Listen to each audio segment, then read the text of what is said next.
사람이 살아가는 데 필요한 모든 기능이 어떤 방향으로 작동하느냐는 그 사람의 마음 상태, 그리고 뇌에서 어떤 물질이 분비되는지와 깊이 연결되어 있다. 우리가 기쁨을 느낄 때, 감사와 사랑을 떠올릴 때, 뇌는 스스로를 회복시키는 물질을 만들어낸다.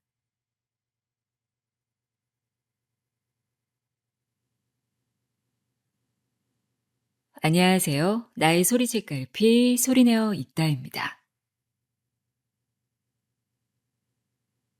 우리 뇌에서 마약성 진통제인 모르핀보다 강력한 작용을 하는 치유물질이 분비된다는 사실 알고 계신가요?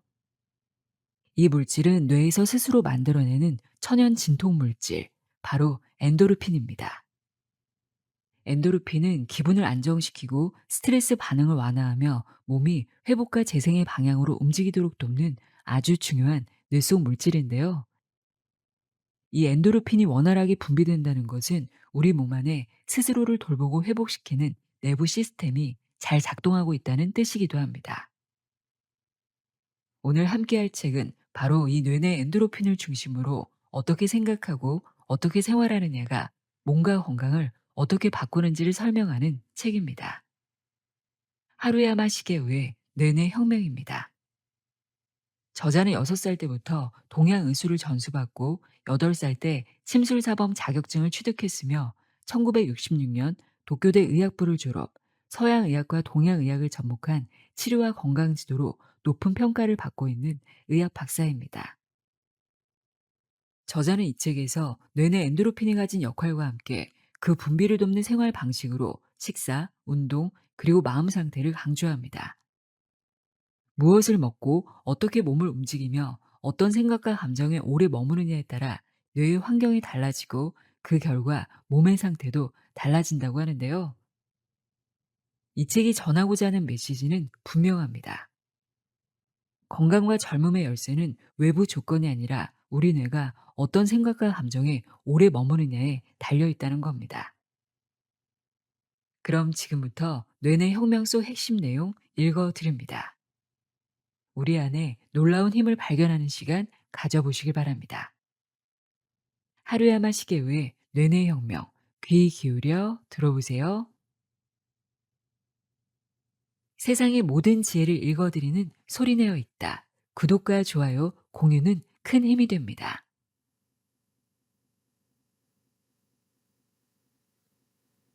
프롤로그. 동양의학과 서양의학의 접점에서 치료한다. 병에 걸리지 않게 하는 것이 진정한 의학이다. 동양의학에 미병이라는 말이 있다. 병에 걸리기 일보 직전인 상태를 말하는데 그런 사람을 병에 걸리지 않게 하는 것이 동양의학의 목표이다. 또한 우리 병원의 목표이기도 하다. 요즘의 병원은 병에 걸리지 않은 사람은 진료하지 않는다. 정말 중요한 것은 병에 걸리지 않게 하는 것인데도 말이다. 우리 병원을 찾은 환자 중에 결혼을 앞둔 예비 신랑이 있었다. 그는 103kg의 고도 비만이었다.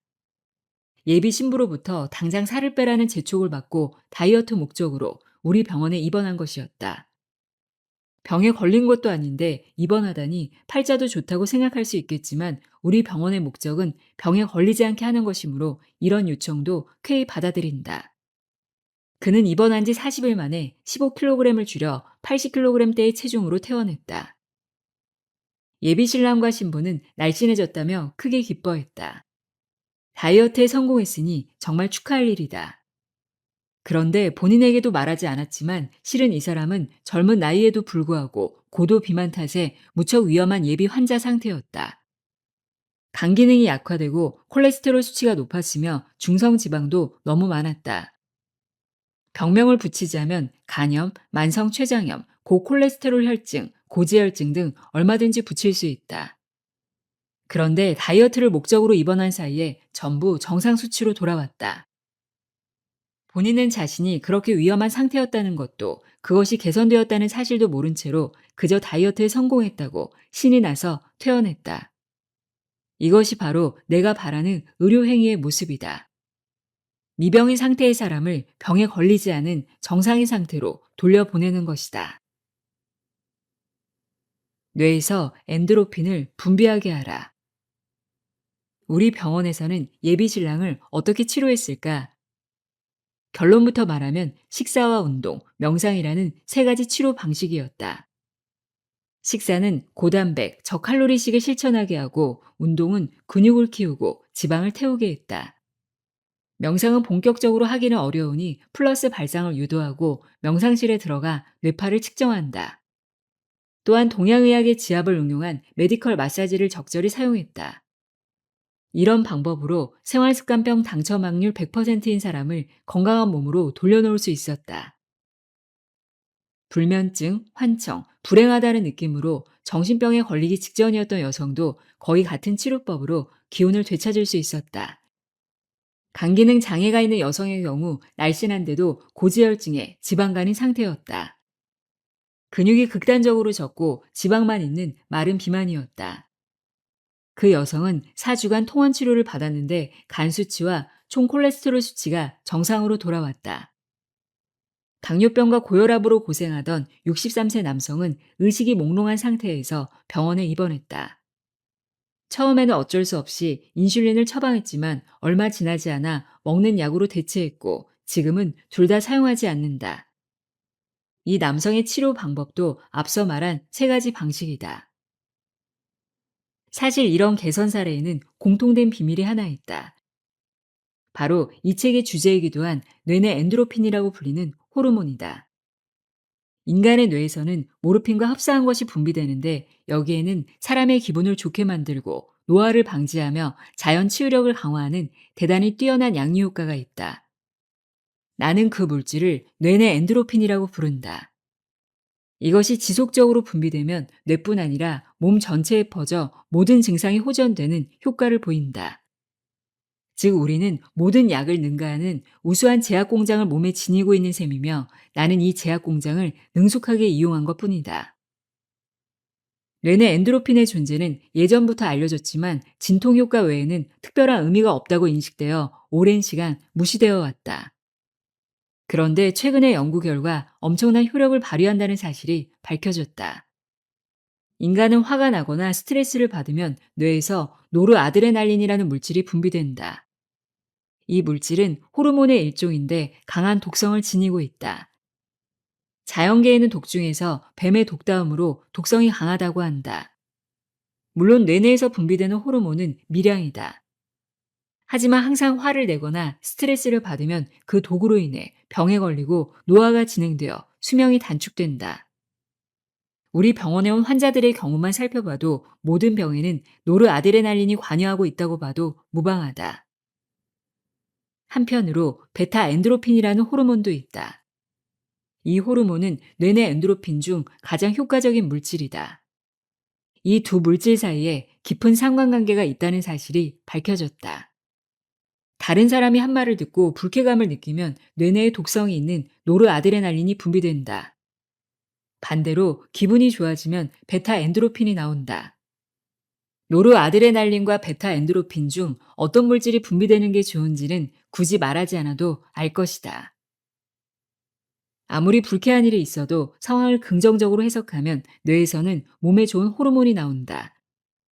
반면 아무리 좋은 환경이어도 화를 내거나 남을 미워하거나 불쾌한 기분으로 지내면 몸에 좋지 않은 물질이 나온다. 만사를 플러스 발상으로 받아들이고 언제나 긍정적으로 살아가면 건강과 젊음을 유지하며 질병과 인연이 없는 인생을 보낼 수 있다. 힘들고 괴로운 일을 맞닥뜨렸을 때 부정적인 생각만 하면 노르아드레날린이 분비되지만 그 일을 견디고 뛰어넘어 극복하면 뇌내 엔도르핀이 나오는 것이다. 우리는 맛있는 음식을 먹거나 성관계를 하면 쾌감을 느낀다. 운동이나 공부 또는 어떤 일을 성취할 때도 똑같은 쾌감을 느낄 수 있다. 남에게 도움을 주거나 사회에 기여하는 일을 하면서 심리적인 기쁨을 얻기도 한다. 어떤 일이든 마음가짐 하나로 몸이 좋아지기도 나빠지기도 한다는 것이 의학적으로도 증명된 셈이다. 뇌내 엔도르핀은 생활습관병도 막아준다. 뇌내 엔도르핀에는 더욱 놀라운 효과가 있다. 특히 베타 엔도르핀은 면역력을 강화하는 효과가 있다. 긍정적인 마음가짐만으로 세균이나 바이러스가 원인인 병을 피할 수 있다니 믿기 어렵겠지만 뇌내 엔도르핀은 면역세포를 건강하게 만들기 때문에 에이즈와 같은 질병에도 저항할 수 있게 한다. 실제로 에이즈 감염자와 접촉해도 어떤 사람은 감염되는 반면 어떤 사람은 무사하다. 또 감염 초기에 의사를 찾아갔다 해도 어설프게 치료를 받으면 오히려 발병 시기가 앞당겨져 결국 죽음을 맞이하기도 한다. 그러나 죽음을 각오하고 명상이나 기공에 몰두한 결과 몇 년이 지나도 발병하지 않고 건강하게 사는 경우도 있다. 이것은 뇌내 엔도르핀에 의한 면역력 향상의 결과라고 할 수 있다. 사실 에이즈는 누구나 걸리는 병은 아니다. 그러나 혈관 및 심장계통 질환은 생활습관병이므로 거의 모든 사람이 걸릴 위험이 있다. 이런 병에도 뇌내 엔도르핀은 경이적인 플러스 효과를 발휘해준다. 불행히도 우리는 스트레스가 많은 사회에서 살고 있다. 심한 스트레스를 받으면 아드레날린 계통의 독성 호르몬이 분비된다. 이것도 적정량이 분비되는 동안에는 도움이 되지만 과다 분비되면 혈관이 수축된다. 혈관이 수축하면 혈압이 상승하고 혈관이 쉽게 막힌다. 뇌에 두꺼운 혈관이 막히면 뇌경색을 일으키고 가는 혈관이 막히면 의식이 흐려진다. 그러나 뇌내 엔도르핀은 수축된 혈관을 원상태로 복구하여 혈액이 원활하게 흐르게 하는 역할을 한다. 생활습관병의 대부분이 혈관에 문제가 생겨서 발생하므로 뇌내 엔도르핀을 통해 생활습관병을 예방할 수 있다는 말이다. 또한 최근 화제가 된 나쁜 산소 중에는 활성산소가 있다. 활성산소는 우리가 들이마신 산소가 체내에서 바뀌는 것과 자연계에 그대로 존재하는 것으로 나뉘는데 체내에 들어오면 노화물질을 생성하거나 유전자를 손상시켜 각종 질병과 노화의 최대 원인으로 작용한다. 다만 활성산소는 달리기 등 몸이 에너지를 소비할 때 자연히 생성되는데 몸에는 산소의 독을 중화하는 기능이 갖추어져 있다. SOD라는 효소인데 이것은 체내에서 합성된다. 활성산소가 발생해도 그에 대응하는 SOD가 만들어지면 문제가 없다. 그러나 뇌 발육이 멈춘 단계부터는 SOD를 생산하는 능력이 서서히 쇠퇴한다.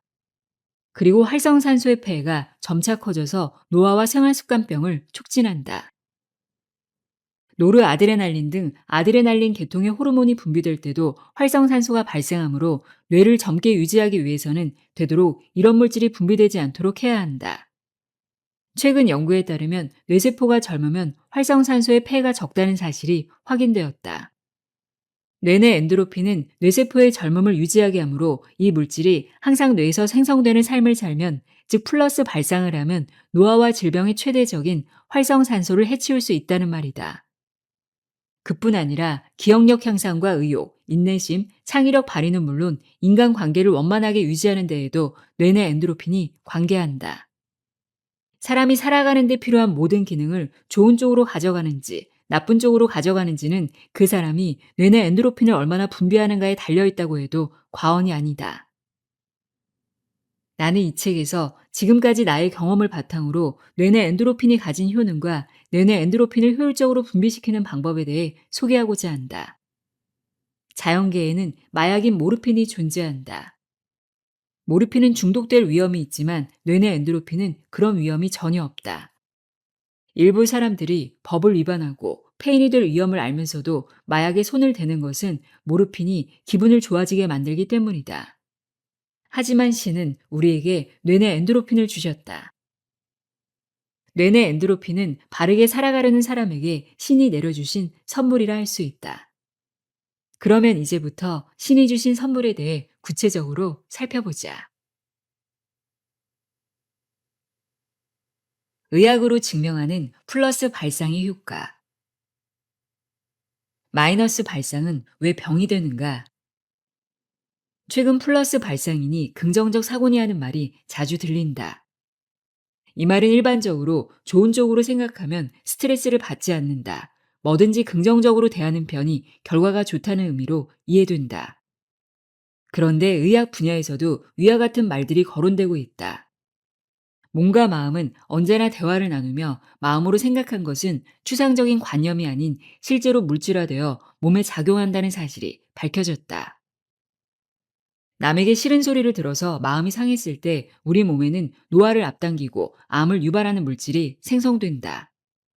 반대로 감사하는 마음을 가지면 젊음을 유지하고 몸을 건강하게 만드는 물질이 생성된다. 그러므로 모든 일에 플러스 발상을 하는 사람은 질병에 강하다.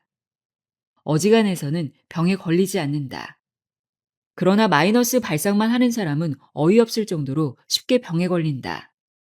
외부 환경도 같고 생활 방식도 같지만 한 사람은 건강하고 활기찬데 다른 사람은 병약하다면 100%는 아니겠지만 40가지의 차이가 그런 결과를 낳았다고 할 수 있을 것이다.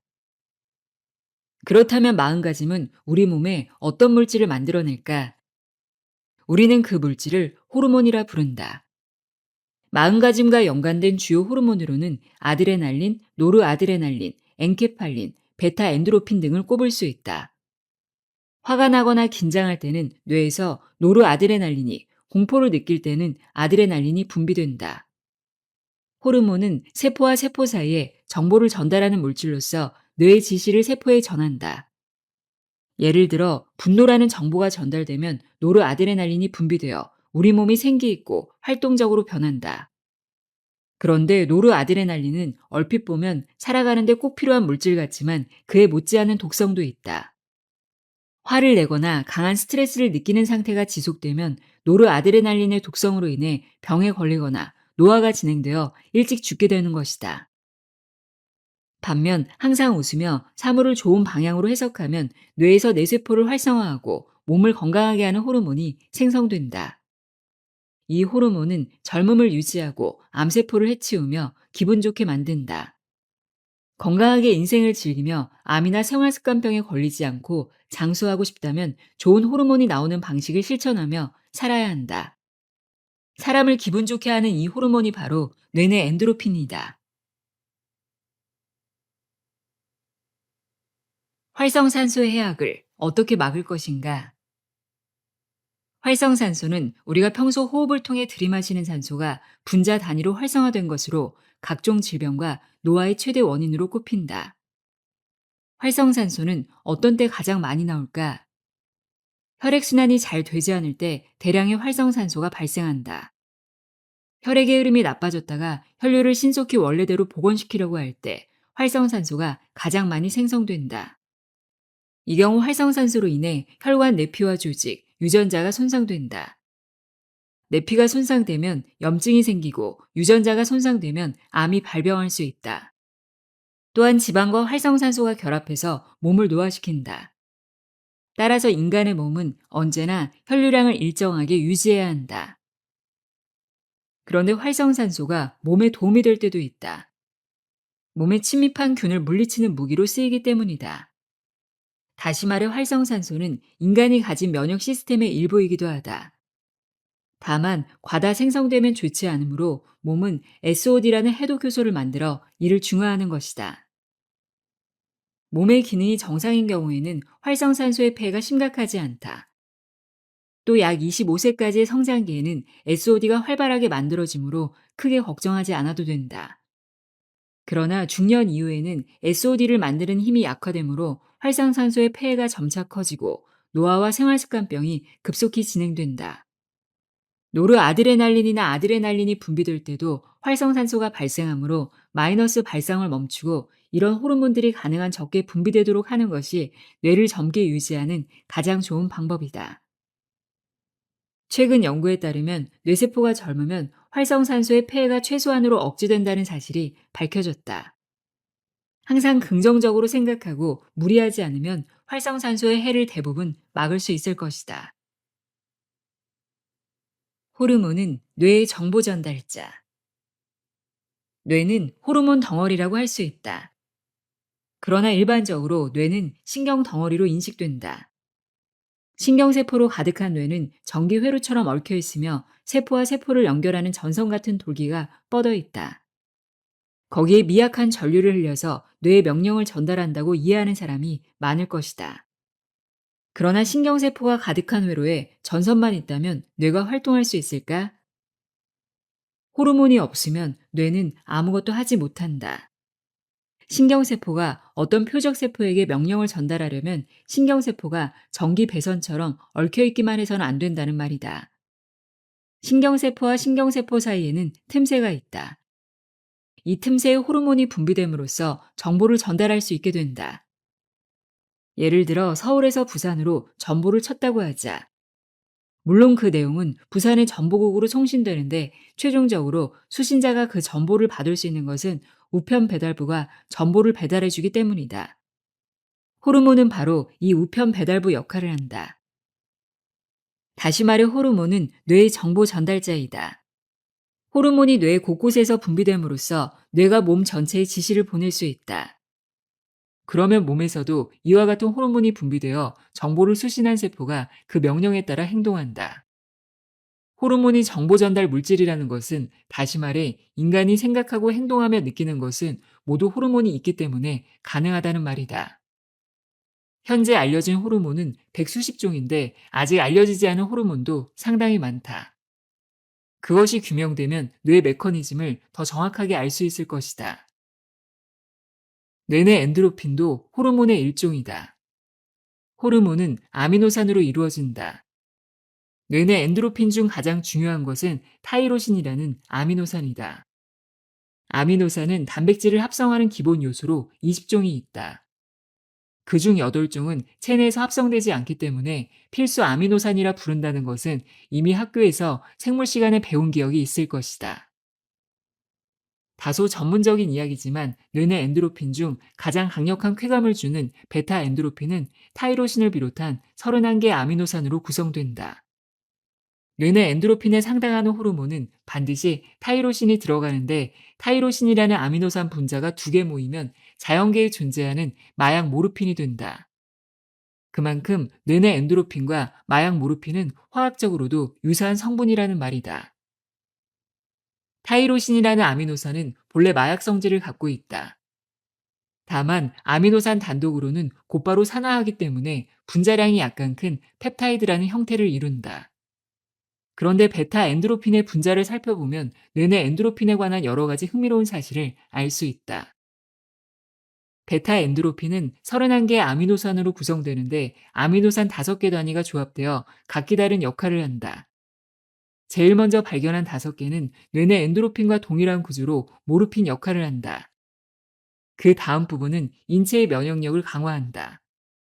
다음 부분은 베타 엔도르핀을 안정시켜서 활력을 잃지 않게 하며 나머지 부분은 아직 뚜렷이 밝혀지진 않았지만 뇌내 엔도르핀을 작용하기 위한 수용체 역할을 한다고 인식된다. 미국 체스터 대학의 신경생리학 교수 데이비드 펠톤은 뇌와 면역계에 관한 연구 논문에서 뇌내 엔도르핀은 뇌 수용체로만 작용하지 않는다고 발표했다. 우리 몸 곳곳에 수용체가 존재하며 인간의 면역력 중 특히 중요한 역할을 하는 백혈구의 일종인 NK세포의 표면에도 수용체가 존재한다는 사실을 알아냈다. 즉 여기에도 뇌내 엔도르핀이 작용한다는 것이다. 펠톤 교수는 뇌내 베타 엔도르핀이 분비되면 NK세포도 한층 더 활성화되어 면역력이 향상되고 그로 인해 건강을 지키게 된다는 점을 입증했다. 또한 의학 잡지에 실린 여러 논문을 보면 수용체는 우리가 상상하는 것보다 더 많은 세포에 존재하며 특히 정소세포에 많다고 한다. 다시 말해 뇌내 엔도르핀은 단순히 마음의 영역에 영향을 미칠 뿐 아니라 신체적 반응과도 밀접하게 관련되어 있다고 볼 수 있다. 뇌내 엔도르핀은 몸과 마음을 결합하는 화학 물질이라 해도 과언이 아니다. 이렇듯 뇌내 엔도르핀은 다양한 역할을 한다.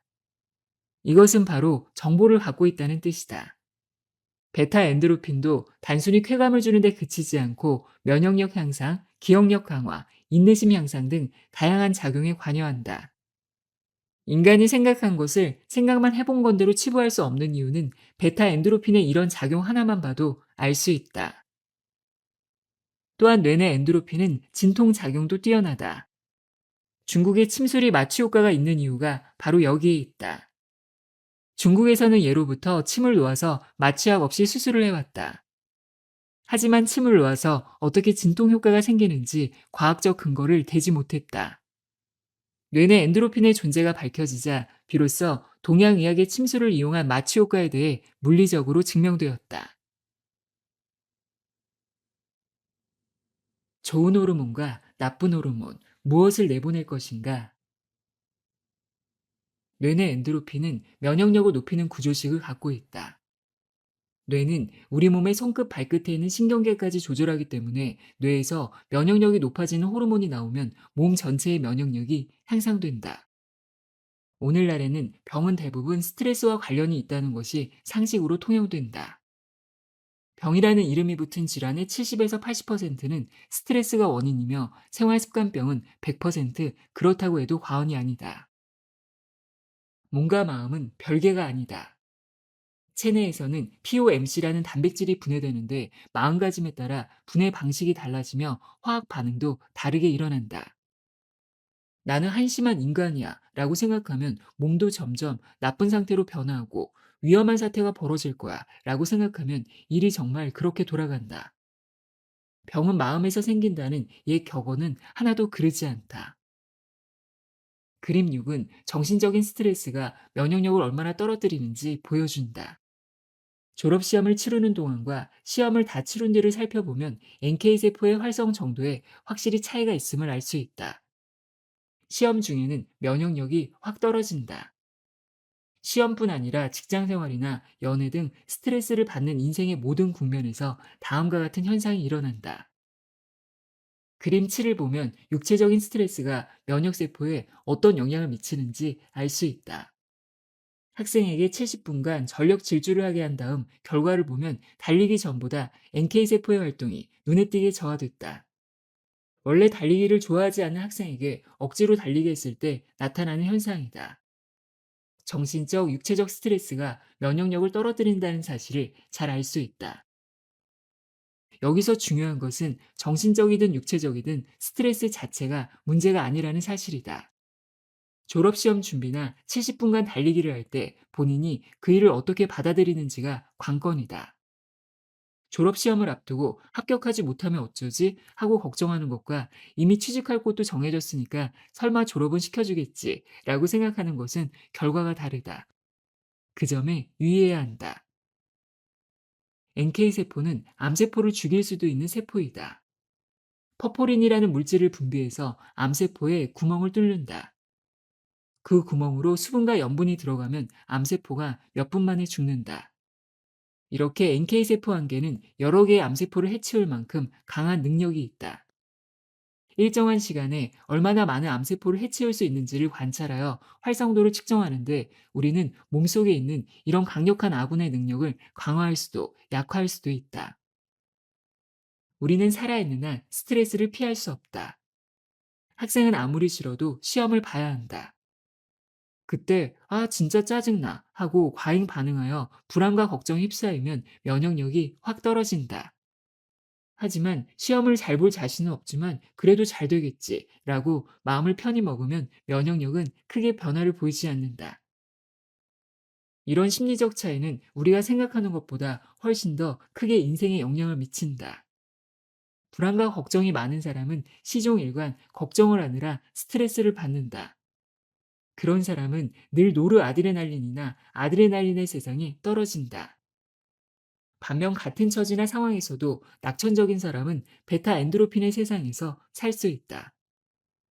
장기적으로 보면 건강 상태부터 인생의 성공과 실패에 이르기까지 우리 삶의 많은 부분이 플러스 발상과 마이너스 발상에 따라 달라진다. 미국에서 발달한 소망 실현 성공 법칙의 기본 원리는 좋은 생각을 하면 좋은 일이 생기고 나쁜 생각을 하면 나쁜 일이 생긴다는 내용이다. 이것을 뇌과학적으로 표현하면 좋은 생각을 하면 뇌에서 좋은 호르몬이 분비되고 나쁜 생각을 하면 뇌에서 나쁜 호르몬이 분비된다고 바꿔 말할 수 있다. 소망실현 이론에서는 잠재의식을 끌어내어 구체화한 인간의 상념이 인생을 결정한다고 했지만 그 과학적 근거를 명쾌하게 밝히지는 못했다. 마음이라는 것을 물질로 설명할 수 없었기 때문이다. 그러므로 잠재의식이나 잠재 능력이라는 요소가 등장하는 메커니즘은 아무래도 추상적으로 설명할 수밖에 없었다. 마음속으로 좋은 일을 생각하면 왜 좋은 결과가 나오는가라는 질문에 대해 과학적으로 수긍할 수 있게 설명하기란 매우 어렵다. 좋은 일을 생각하면 뇌에서 좋은 호르몬이 나온다. 그 호르몬은 인간을 기분 좋게 하고 의욕을 고취시키며 잠재 뇌가 활동하여 자신도 상상하지 못했던 능력을 발휘할 수 있게 한다. 또한 역경에도 좌절하지 않고 견뎌낼 수 있는 강한 인내심도 길러준다. 이렇게 되면 당연히 자신의 소망을 이룰 확률도 비약적으로 높아진다. 지방량으로 수명이 결정된다. 뇌의 중량은 대략 1.4kg이다. 체중이 60kg인 사람의 경우 뇌의 무게는 체중의 고작 2.3%에 불과하다. 반면 뇌가 소비하는 혈액과 산소량은 전체의 15에서 20%를 차지한다. 그만큼 산소와 혈액이 큰 역할을 한다는 뜻이다. 즉, 뇌세포가 활성화되어 우리 몸이 최상의 상태가 되도록 명령할 수 있으려면 언제나 좋은 산소가 충분히 있고 맑은 혈액이 막힘없이 흘러야 한다. 만약 이 중 하나라도 부족하면 곧바로 그 영향을 받는다. 그중 가장 무서운 상황은 혈관이 막히는 것이다. 혈관이 막혀서 혈액 흐름을 방해하는 것인데 가장 큰 원인은 노르아드레날린이 분비되어 혈관이 수축되고 혈소판이 망가져서 부스럼이 생기기 때문이다. 지방도 혈관이 막히는 주요한 요인이다. 그러면 어떻게 해야 할까? 일단 근육량을 충분히 유지해야 한다. 지방은 근육 안에서만 연소된다. 그러므로 같은 양의 지방을 섭취했을 때 근육이 충분히 붙어 있는 사람은 그만큼 빨리 지방을 연소한다. 반면 근육량이 적은 사람은 지방이 연소되지 않고 체지방으로 쌓인다. 예를 들어 체중이 60kg인 사람이 매일 2000kcal를 섭취한다고 하자. 이 경우 단명할지 장수할지는 몸속의 지방량에 따라 좌우된다. 지방량이 적은 사람이 당연히 오래 사는데 그 차이는 근육량으로 결정된다. 근육이 충분한 사람의 몸에는 지방이 쌓이는 양이 적기 때문이다. 답은 간단하다. 열심히 노력해서 근육을 많이 만들면 된다. 그런데 이 방법도 녹록지 않다. 근육을 만들려면 상당히 격렬한 운동을 해야 하는데 격렬한 운동을 하면 활성산소가 발생할 확률이 커진다. 따라서 이미 근육이 붙어 있는 사람이라면 그 근육량을 유지할 수 있도록 가벼운 운동을 하여 지방을 연소시킨다. 스트레칭 등 격렬하지 않은 운동을 해야 한다. 반대로 근육량이 극단적으로 적은 사람은 체지방이 많아도 뚱뚱해 보이지 않는다. 그래서 마음을 놓고 있는 경우가 많은데 혈관이 막히는 증상은 겉보기와 상관없이 진행된다. 그러므로 근육량이 적은 사람의 경우에는 고강도 운동을 통해 근육을 키워야 한다. 그렇게 하지 않으면 생활습관병에 걸릴 위험이 커지고 장수하기도 어렵다. 뇌내 엔도르핀에 도움이 되는 식사는 따로 있다. 근육에 이어서 뇌세포를 활성화하는 데 중요한 것은 식생활이다. 나는 프롤로그에서 마음으로 생각하는 것은 물질화되어 몸에 작용한다고 말했다. 그런데 물질로 존재하려면 그것을 구성하는 재료가 필요하다. 그 재료가 바로 식사이다.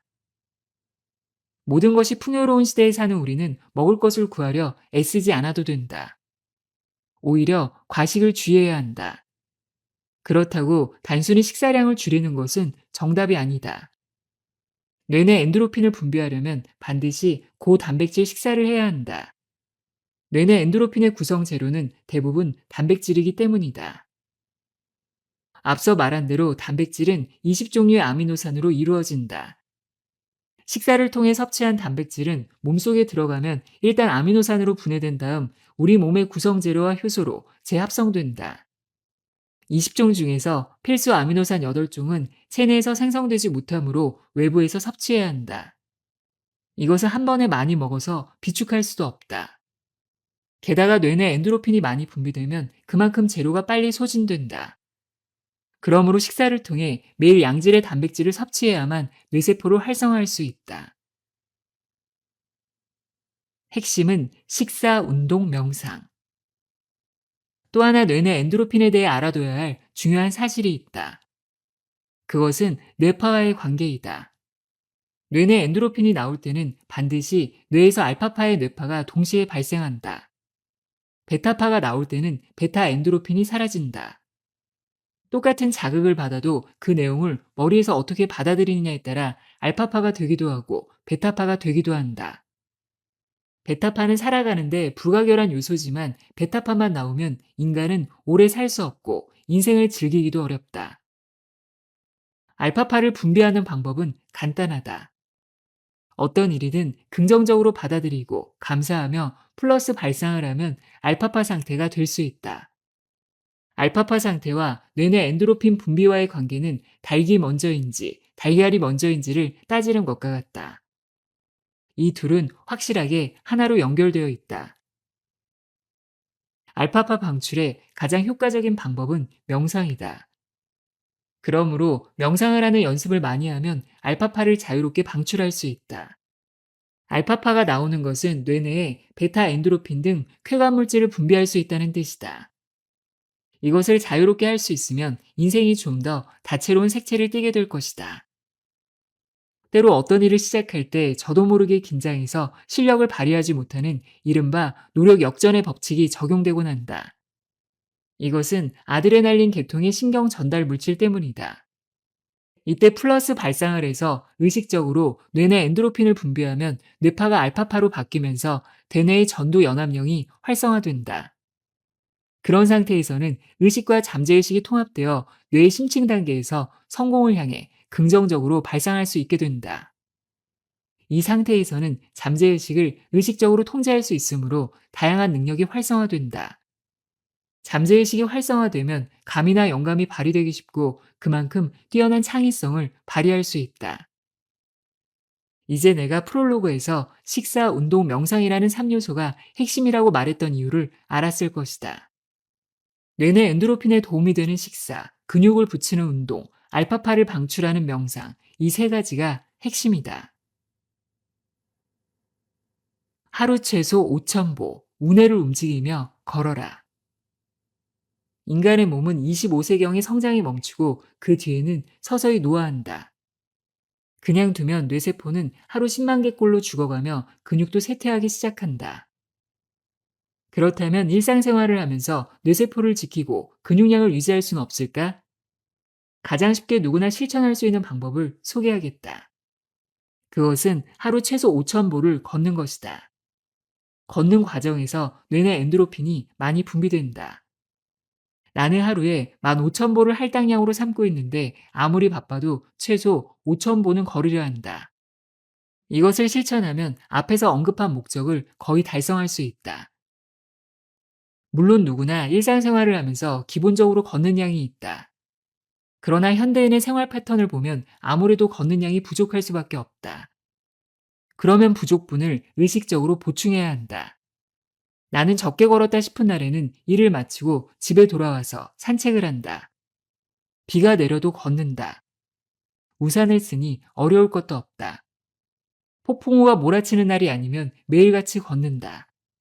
다양한 코스를 정해놓고 그날의 기분에 따라 코스를 선택한다. 나는 걸으면서 명상을 한다. 굳이 바닥에 드러누워 몸을 이완시키거나 좌선을 해야만 명상이 아니다. 걸으면서도 충분히 할 수 있다. 오히려 걸으며 명상을 하는 것이 서너 배나 더 효과가 있다. 그러면 이때는 어떤 생각을 할까? 나의 경우에는 자신의 꿈이나 계획을 머릿속에 구체적으로 그린다. 앞으로 병원을 어떻게 운영할 것인가? 내가 꿈꾸는 형태로 만들려면 무엇부터 시작해야 할까? 주로 그런 생각을 하는데 생각을 하다 보면 기분이 좋아서 저절로 생각이 꼬리에 꼬리를 문다. 비가 내린다는 사실도 깜빡 잊어버릴 정도이다.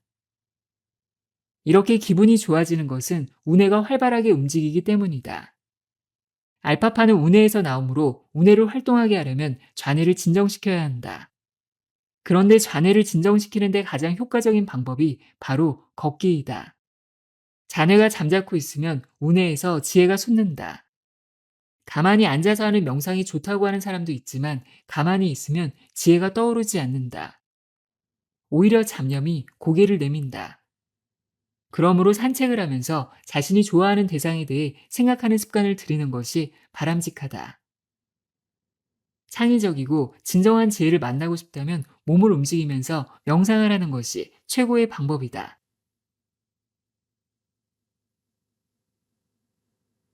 뇌가 젊으면 125세까지 살 수 있다. 평균 수명이 약 80세에 이르자 사람들은 요즘 사람들은 오래 살게 되었다고 말한다. 그러나 인간의 수명은 본래 더 길었다. 100세는 아무것도 아니고 120세에서 125세까지도 살 수 있었다. 이것이 생물의 본래 수명이므로 인간은 지금도 일찍 죽는 것이나 다름없다. 종종 개나 고양이의 수명은 어느 정도인지, 말은 몇 살까지 살 수 있는지 묻는다. 수명이란 그런 식으로 계산을 해서 나온 한계 수명을 가리키며 인간의 한계 수명은 아무리 보수적으로 잡아도 100세 이하로 떨어질 수가 없다. 동양의학에는 160세설이라는 말도 있으며 신선도 같은 책에는 장수에 관한 이야기가 많이 나오지만 뚜렷한 근거는 없다. 일본만 해도 100세 이상의 노인이 5천여 명이나 있다. 그러나 이것을 초장수로 볼 수는 없다. 이런 사람들은 인간 본래의 수명을 살고 있는 것뿐이다. 그렇다면 인간의 수명이 125세라는 근거는 어디에서 나왔을까?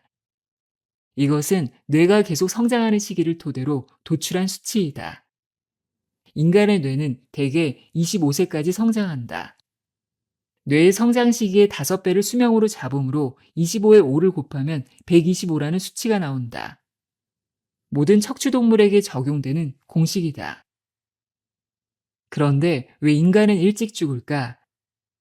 평균 수명의 수치는 사고사나 영유아 사망도 포함하므로 보통 사람의 실제 수명보다는 낮게 잡힌다.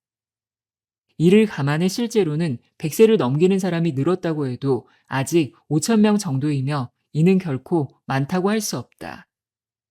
수명을 단축시키는 어떤 원인이 있다는 말이다. 현재로서는 생활 양식을 그 원인으로 추정한다. 그 중에서도 식생활이 중요한 비중을 차지한다. 과식이나 편식, 화학물질의 영양 등으로 수명이 단축된다는 것이다. 밤샘이나 밤낮이 바뀐 생활도 바이오리듬을 망가뜨리고 운동 부족은 몸을 녹슬게 한다. 그러나 이런 일은 매일같이 일어난다. 가장 중요한 것은 뇌이다. 뇌만 건강하고 근육이 어느 정도 붙어 있으면 100세가 넘어도 원기왕성하게 활동할 수 있다. 뇌를 염두에 두지 않으면 아무리 몸을 단련하고 음식을 가려서 먹어도 오래 살 수 없다. 인간이 사고하는 방식에 따라 뇌내에서 변화가 발생하고 그 변화를 관찰하면 그 사람이 건강한 상태로 살아갈지 얼마 안 가 어떤 병에 걸릴지를 예측할 수 있다.